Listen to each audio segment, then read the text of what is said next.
নিটের প্রশ্নপত্র ফাঁসের ঘটনার প্রতিবাদে কেন্দ্রীয় শিক্ষামন্ত্রী ধর্মেন্দ্র প্রধানের পদত্যাগের দাবিতে যন্তর মন্তরের সামনে অবস্থান বিক্ষোভ চলছিল এবং আজ সংসদ অভিযান কর্মসূচি ককরোচ জনতা পার্টির।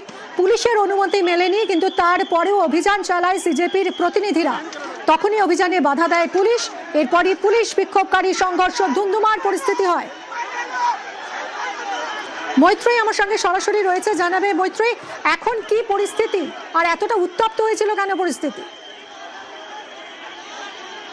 দেখো, এখনো কিন্তু পরিস্থিতি যথেষ্টই উত্তপ্ত রয়েছে। তার কারণ এখনো পর্যন্ত বিক্ষোভকারীরা তারাও দফায় দফায় চেষ্টা চালিয়ে যাচ্ছে যন্তর মন্তর চত্বর থেকে বেরিয়ে সংসদের উদ্দেশ্যে আসার, এবং তাদের সাথে তাদের যারা নেতৃত্বরা ছিল এবং বিভিন্ন ক্ষেত্র থেকে বিভিন্ন রাজনৈতিক দলের নেতারা এসে যুক্ত হয়েছিলেন, যেমন মনীষ সিসোদিয়া থেকে শুরু করে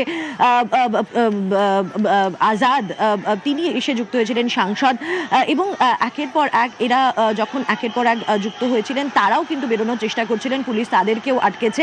পুলিশের বক্তব্য খুব স্পষ্ট, যন্তর মন্তর থেকে বাইরে যাওয়ার বা বিক্ষোভ করার মতো কোনো অনুমতি তারা চাননি, এবং যেহেতু এই মুহূর্তে আজ থেকে সংসদ অধিবেশন শুরু হচ্ছে, ফলে সেই জায়গায় দাঁড়িয়ে সিকিউরিটি অনেক বেশি হাইটেন্ড হয়েছে এবং সেই জায়গায় এত ব্যক্তিকে একসাথে বের করতে দেওয়ার অনুমতি দেওয়া যাবে না, এটা পুলিশের তরফ থেকে স্পষ্ট করেই জানানো হয়েছিল।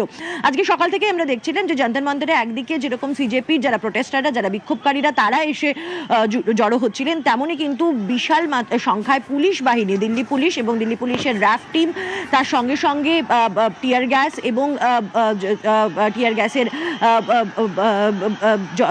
এবং ওয়াটার ক্যানন, এই সমস্ত কিছু নিয়ে আসা হয়েছিল সেখানে বিক্ষোভকারীদের ছত্রভঙ্গ করার জন্য। দিল্লি মেট্রোর বেশ কিছু স্টেশন, যেগুলো নিয়ার বাই স্টেশন আছে, সেগুলো ডিএমআরসির তরফ থেকে বন্ধ করে দেওয়া হয়েছিল।